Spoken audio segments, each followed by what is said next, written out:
Hi everyone, Julie here. Today I want to talk to you about how to learn a language on your own through reading.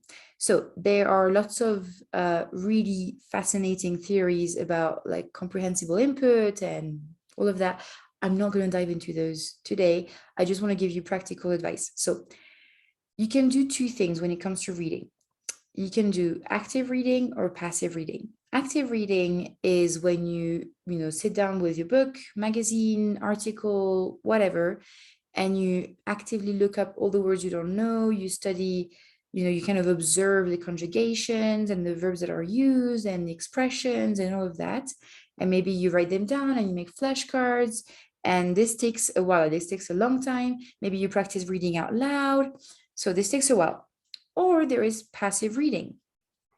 Passive reading is great because it allows you to train your brain to understand the global meaning of things without knowing every single word, which is what you do really when you start to have conversations with people in your target language. You have to rely on your brain's instinct to know what they're saying without knowing every single word, which is really frustrating and daunting. But if you've trained your brain to do that, then you'll be fine. And so you can either do, active reading for a little bit and then go passive, or vice versa, or one day you do active reading and second day you do passive reading. In terms of content, I would highly, highly recommend the short stories by Olly Richards. So I've only used them I've only used the Brazilian Portuguese version, but they have loads of different languages. And I think they're really good because you can see that the person who wrote them really chose vocabulary that is like daily life vocabulary that you'll recognize and be like, yes, yes, yes, I know this, and you'll reuse it straight away. So I think it's really good. And I think I saw recently, I'm not sure if I'm inventing things, but I'm pretty sure I saw on Instagram that they also had like World War II in Spanish, or like kind of less like novel-like content, but more like history kind of content. So I thought that was really interesting. I might check it out later.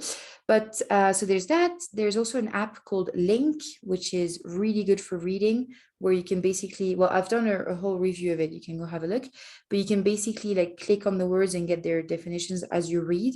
So that's pretty useful, especially if you read on your phone already. That's kind of cool.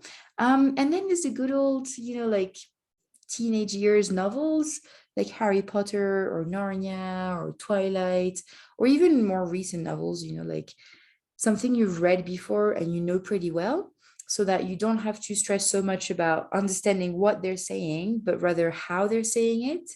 And for me, it really helps. Like I learned a lot of English when I was a kid by reading Harry Potter because I knew them by heart. Like all the movies, all the books, I knew them by heart. And so reading them in English was like, oh, I know this word. Like it just makes sense. Like it's just obvious because I knew them by heart.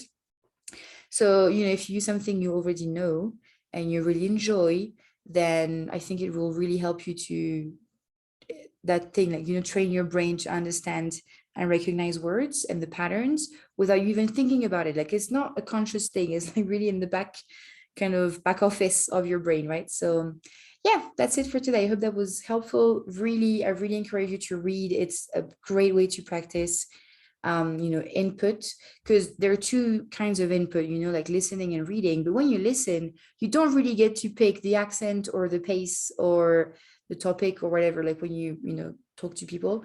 So that's why reading is a great way to get that input, but at your own pace and with your own voice in your mind. Like I think it's a little bit easier. So yeah, go for it. All right, I'll see you tomorrow. Bye.